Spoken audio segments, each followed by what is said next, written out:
Hi guys, welcome to another video. Now, this video is going to be in response to Tony from Sinister Arts and Movies. He tagged me to name me favourite movie from 10 subgenres. So, of course, obviously being a huge horror fan, I'm going to go with horror. Yeah. So okay. So just a couple of words about Tony before I start. Saying about my favourite movies. Yeah. He's got a great channel. Very interested in that. Yeah. So I'll leave a link down below to Tony's channel, Sinister Arts and Movies, and also his wife Danielle. She's got a great channel as well, The Girl in a Movie. So I'll also leave a link down below to Danielle's channel as well. Yeah. Both fantastic channels. Yeah. And I highly recommend you check them out. Yeah. Okay, so without further ado, let's just get into me favourite movies from the 10 horror subgenres. Now, the first category I'm going to cover is found footage. Now, personally, I'm not really a great fan of found footage. I wasn't too keen on movies like the Blair Witch Project. I never really got into it. What I don't like about footage is the jerky camera when they're running and that, and sometimes the stories can be very slow, very slow to sort of like unwind and that. I've never been a huge fan of found footage. But if I was pushed to name one that stays in my memory and I could go back to and watch again, that would be Creep from that is from the year 2014. So basically, if you're not familiar with Creep, it's about this guy. He's a struggling filmmaker, and he gets this assignment to go to this remote cabin in the woods. He accepts an assignment from this rather eccentric guy called Joseph. Basically, Joseph has got a brain tumor and he hasn't got long to live. So what he wants the guy to do, Aaron, the filmmaker, he wants him to do a video diary of his last couple of weeks and that, before he sort of like dies and that, and he wants to give the video diary to his as yet unborn child, so that's basically the premise of Creep. 2014. But when Aaron arrives at Joseph's residence to start recording, he starts getting a bit perturbed, a bit anxious, because Joseph starts behaving very strangely. For example, he puts a werewolf mask on and jumps out at her and out the shadows. He's a real oddball, he really is. And also when the two of them go walking in the woods and Joseph vanishes, he just basically goes missing all of a sudden, and then he pops up again and frightens her and that. It's a real creepy film, guys. If you haven't seen it, I think you'd like it. But I won't give away any more of it, in case you haven't seen it. But that, if it was pushed to say a found footage one, it would be Creep from 2014. But they actually made a sequel as well, Creep 2, which involved a girl. I think she was a filmmaker as well, but I don't really remember too much of that because I didn't like it. But the first one is fantastic, it really is. And this character Joseph, he's a real oddball. He starts off very polite, he seems very inoffensive, but the more Aaron sort of like gets to find out what he's really like, it starts getting really dark. So that would be my nomination for my favourite found footage. Although I'm not, as I say, I'm not a great fan of the genre, that would be my pick, Creep from 2014. Okay, so we're going to move on now to my favourite, the subgenre of slasher. Slasher movies. Now, of course, being a huge horror fan, this was very difficult for me because I absolutely love slasher films. Psycho, the original 1960, and then all the ones that were made in the 80s and that, like Friday the 13th.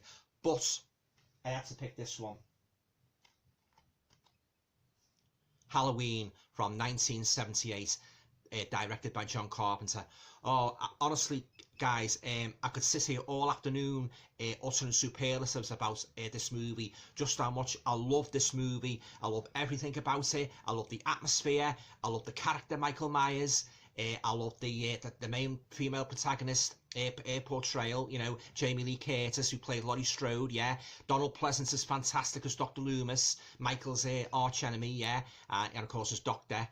Oh yeah, this has got atmosphere and bucket loads, guys. Yeah, made on a very, very low budget as well. Yeah, in 1978, and I've watched this movie countless times, especially around Halloween, and I never get bored with it. It's that good of a movie. Yeah, yeah. Oh yeah. As I say, yeah. As I say, this was a very difficult choice. The slasher, the slasher genre, and I'd say Psycho. I love Psycho as well, but I decided to go with this one because I've watched this one countless times, and I just absolutely love it. Yeah, so that's my pick for the subgenre of slasher. That's and of course I love the creepy music. Yeah, oh yeah, I think that's one of the greatest themes in horror movie history. Yeah, yeah. Oh yeah, fantastic. Yeah, so there you go. That's me selection for the subgenre of slasher movies. That is the original Halloween from 1978. Fantastic movie. So we're going to move on now to vampires, and again, with me being a huge horror fan, this was difficult for me. Very, very difficult. I absolutely love vampires, but I like my vampires scary. As you probably gathered if you watched me review of Frank Langella's Dracula, I don't go for slushy romantic pin-up boy vampires. I like my vampires scary and dark. And there could be nobody more scary and dark than the Dracula in this movie. The late, great Christopher Lee as Count Dracula in Hammer's 1958 classic. Or, again, just like Halloween, I could sit here all afternoon spouting superlatives about just how much I love Christopher Lee when he plays Count Dracula. When I first saw this movie way back in the late 60s, he was the only Dracula that absolutely terrified me as a kid. And as I say, and I believe me mum said when she went to see it on the pictures, like many years ago when it came out, everybody was shocked in the audience because he'd never seen a Dracula like him, because he came on, he's standing at the top of the stairs and that, and he hisses and his eyes go all red, and you know what I mean. If you've seen Christopher Lee, he really projects a real demonic aura. And he's got the commanding stature, tall and that, and oh yeah, he's just very, very sinister. The most memorable, best Dracula ever, in my opinion. The late great Christopher Lee. I've got all his movies. I've got all the Dracula movies. Yeah, I love them all equally, but this is the one that started it all, guys. For Christopher Lee playing Dracula and Peter Cushing is fantastic as well as Van Helsing as arch enemy. Yeah, oh yeah, a Hammer classic along with The Curse of Frankenstein. These were the two movies, guys, that started Hammer's.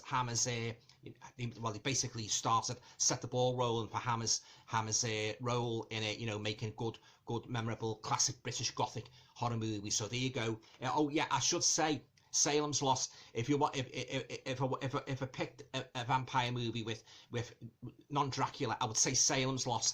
That's my all-time favourite non-Dracula movie, yeah. But this is my number one, guys. Dracula, Christopher Lee from 1958. Fantastic movie. Okay, so we're going to move on now to the home invasion movies. So there's quite a few that's been out. What I've liked. I mean, I love You're Next. I love that one. But I had to go with this one. The Strangers, yeah. Oh yeah, I like Funny Games as well. That's a very good movie, yeah. With the two lads, like the sort of like the one with Naomi Watts in, because they made two versions of that. They made the German version. I haven't seen that, but I've seen the American one with Naomi Watts. Two lads like dressed in white, and we've got a golf club and that, yeah. But I won't say they start terrorising them and that. But I won't go on too much about it in case you haven't seen it. But this is a fantastic home invasion movie. Very dark, very menacing, very malevolent, very, oh yeah, set at night and that, involving this couple and that. And they get this knock on the door. I think it's around about 3 o'clock in the morning, bang, bang on the door. And it just makes your blood run cold watching this movie. And especially these characters, you don't know anything about them. It reminds me a little bit of the, well, I think I read this was based on the Sharon Tate murders, with Charles Manson, and as follows, when he broke into Sharon Tate's house and slaughtered all the all the residents, and that, and of course, poor Sharon Tate, yeah, it's highly reminiscent of that, yeah, just basically they break into this couple's house and that, and well, basically, I won't go on too much about it if you haven't seen it, but it's a real dark ride, this movie, guys, and this would have to be my pick. And my all-time fit in the subgenre of home invasion, The Strangers, yeah. They actually made a sequel a good few years ago, yeah. I think it's called Pray for Midnight, or Pray at Midnight, yeah. That's quite good, but it's not as good as this, the original. Yeah, it's a fantastic movie, yeah.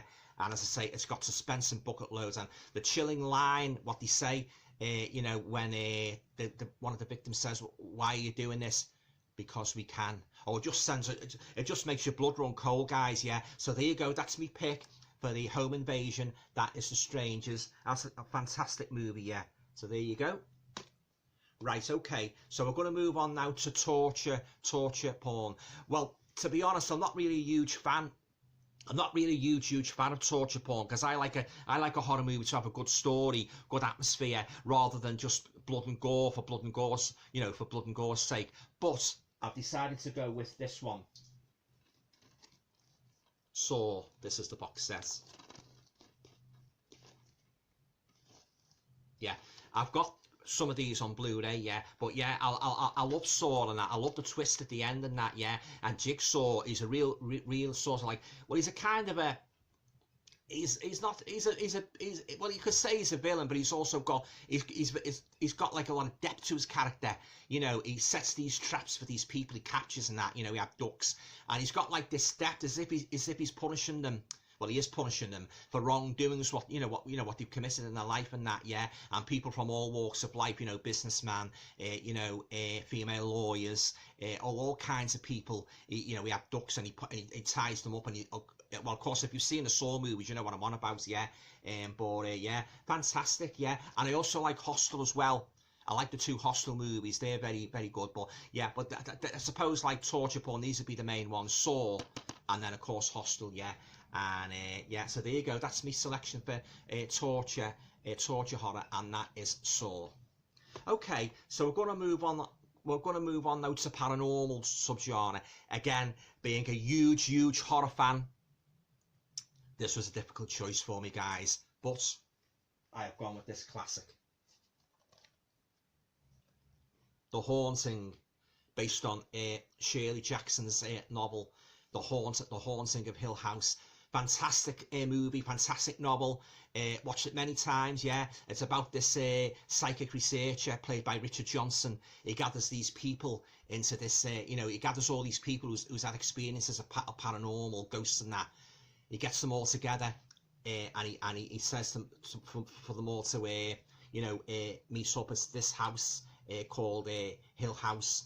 Where it's got a very, very dark history, different things have happened over the years and that, murders and that, and he's basically gathered all these people together. So it's a kind of an experiment, really, trying to probe, paranormal activity, but it's also got like a psychological aspect to it, because this character here, this female character, she's carrying a lot of emotional baggage, if you know what I mean. And it's the same in the novel as well. She's sort of like, she's a bit like nervous and that. She's highly strung. So you've got that aspect tying into. You've got that tying into the ghost aspect. You've got that, into wine, and so it all makes for a great movie, guys. Yeah. I love a little bit of psychological, a little bit of a psychological element to me ghost stories, rather than just a straight ghost train, the ghost train sort of like aspect. Ghosts popping out and frightening people. I like a little bit of depth to me paranormal movies, and this is one. It's got it in bucket loads, yeah, and a fantastic cast as well, yeah. So you've got Richard Johnson, Russ Tamblyn.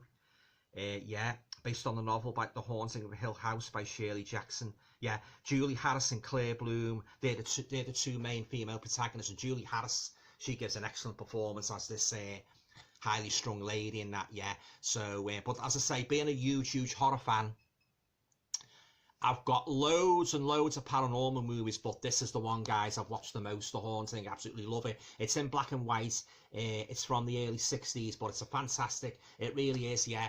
This is the sort of movie, it just goes to show you can make a good ghost movie without putting in loads of blood and gore and cheap jump scares, yeah. So there you go, that's my pick for paranormal, and that is The Haunting. Yeah, fantastic movie, yeah, from 1963. Okay, so we're going to move on now to me sci-fi.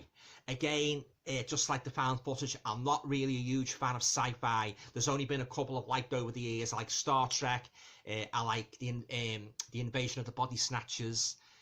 you know, Day of the Trippids. But if I had to pick my number one horror sci-fi, it would have to be the original Alien from 1979. Yeah, fantastic. Yeah, you call that movie the haunted house movie in space. Yeah, and who can forget that? Oh, that stomach churning scene where the alien bursts out of John Hurt's chest cane. Oh yeah. Yeah, I still can't watch that movie today, guys, without cringing. Yeah, yeah. And I love the atmosphere of the ship. You know, it truly is a haunted house in space. And the monster in Alien, oh, it's one of the most terrifying creatures that I've ever seen in my life. Yeah. Of course, if you've seen Alien, you know what I mean. Yeah. So I would have to pick the first Alien. Not too keen on all the other Alien movies. I know Aliens, a lot of people like Aliens because it's more of an action-packed movie. But I like the creepy aspect, guys. You know, being a huge horror fan. I like the creepy aspect of the first one. That was the one that, you know, that was the movie that sort of like cemented its place in me liking for you know, what few science fiction movies out there that I like is the number one, Alien. Brilliantly directed by Ridley Scott, fantastic cinematography, yeah, and a real creepy, disturbing movie. And what can we say about Sigourney Weaver's performance as Ripley? Yeah, so there you go. That's my pick. But the subgenre sci-fi horror is Alien from 1979. Okay, so we're going to move on now to the zombie subgenre now. Yeah, and I'm not really a huge, I like the odd zombie movie, but I'm not a huge fan. I don't watch every zombie movie under the sun, because I think that basically once you've seen one, you've seen them all. But I had to pick this one because this is my favourite one, The Plague of the Zombies by Hammer. I remember watching this in the late 60s and that, yeah, and absolutely terrified me, especially the part where they come out the grave and that, yeah. There's another one as well I like, and that is the original Night of the Living Dead, directed by George A. Romero from 1968. But I had to pick this one, guys, being a huge Hammer fan, and it's shot in colour, lovely colour, you know, great cinematography, great acting. Yeah, it's a fantastic movie. Yeah, and I found the zombies to be really scary when I first watched it. It's still quite disturbing today, watching it today, but of course it hasn't got the same impact after having countless rewatches. But it's still creepy. Pretty creepy, dark movie, yeah, and it's a fantastic movie, yeah. This is, as I say, this is my favourite zombie movie, next to Night of the Living Dead of all time, yeah. That is The Plague of the Zombies by Hammer, and that is from 1965. Right, so we're going to move on now to the werewolf subgenre, and again, being a huge horror fan, this was very difficult for me, but there's only one man in my estimation that can play a great sympathetic werewolf, and that is Lon Chaney Jr. in the Universal classic The Wolfman from 1941. Honestly, if you've been watching my videos, you know how much I love Lon Chaney Jr. when he plays Lawrence Talbot, the cursed lycanthrope, the Wolfman. Yeah, oh yeah, fantastic. Yeah, Lon Chaney Jr. made this role his own. Yeah, it's got atmosphere and bucket loads. I like the creepy fog-shrouded forest. I like the gypsy woman Maliva, whose son Baylor turned Larry into the werewolf. Yeah, I love the motif, the silver-headed wolf cane. Evelyn Ankers is a great love interest for Larry. Yeah, oh yeah, it's just a fantastic movie all round. It's one of the greatest horror movies ever made, The Wolfman. Yeah, and Lawrence Talbot. You know, I mean, I watched the remake of The Wolfman a couple of years ago, and I didn't really like that because the character didn't stand out. But this is the one for me, guys. The Wolfman, starring the great Lon Chaney Jr.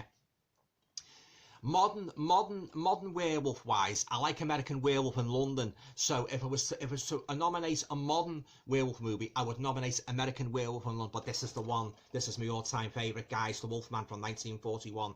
I like The Howling as well. Yeah. So yeah, nobody can play the Wolfman like Lon Chaney Jr. And this is one of the all-time classics. So there you go. That's me pick. For the werewolf subgenre, The Wolfman from 1941, starring the late great Lon Chaney Jr. Right, okay. So finally, we're going to move on to the foreign horror movie subgenre. Again, there's many foreign horror movies I've watched that I've enjoyed, but I must admit, I don't like the foreign movies with the subtitles underneath. There's no English language. Yeah, I think that's a bit of a pain having to read the subtitles. But I've picked a great one here. That's got the English soundtrack, and that is The House by the Cemetery Fantastic movie, yeah. I've watched this many times and it's great to have it in 4K, yeah. Yeah, all right. So some people might moan about, you know, the cheesy voices, you know, like for instance the mother, Barbie, Barbie, Barbie, and the little boy, Mommy, Mommy, Mommy. That's beside the point. This is a fantastic movie. I could watch this again and again and again, which I have. Yeah, I love everything about it. I love the atmosphere. I love the creepy house. Great cinematography. Yeah, great acting. Really dark atmosphere. Yeah, and the you know the main horror villain down in the basement. Oh yeah, one of the most memorable horror characters in foreign horror movie history. Yeah, this is a fantastic addition. This, yeah, and yeah, directed by Lucio Fulci. Yeah, and as I say, I don't care if some people don't like this movie. I think it's a classic, and I know a lot of horror fans agree with me on this. Yeah. Yeah, it's got, as I say, it's got everything. I'd say the creepy house, the acting's great, you know, and I like the part with the bat as well, where you know, the dad, he has a fight with the bat, like, and he's stabbing the bat and that. Yeah, oh yeah, fantastic. Yeah, and when the little boy goes down into the cellar and that, you know, when the door shuts and he can't get out, he's banging on the door. Oh yeah, this is a fantastic movie, guys, that should never be derided. The House by the Cemetery, directed by the great Lucio Fulci. Okay. Right, so they're my picks then. They're all my picks for the horror subgenres. Yeah, hope you like them. Yeah, have you seen any of these movies? Leave a link down below. Well, talk about them. Yeah, and if you like the video, leave a link down below. Yeah, and as I say, getting back to these, I'll be very interested to hear your thoughts on them. I think they're all classics. As I say, there was a couple of, as I've said, there was a couple of categories where it was a little bit difficult to pick, but they're my favourites anyway. Yeah. Okay, well, I'd just like to thank Tony and Danielle, you know, for giving me the opportunity of participating. Yeah, much appreciated, guys. Yeah, and as I say, I'll leave a link to both Tony's channel and Danielle's channel down below. Yeah, go and check them out. Yeah, they're fantastic channels, very interesting, very informative. Yeah. Okay, guys, that's it for now. Yeah, all going well. I'll talk to you all again soon. Thank you.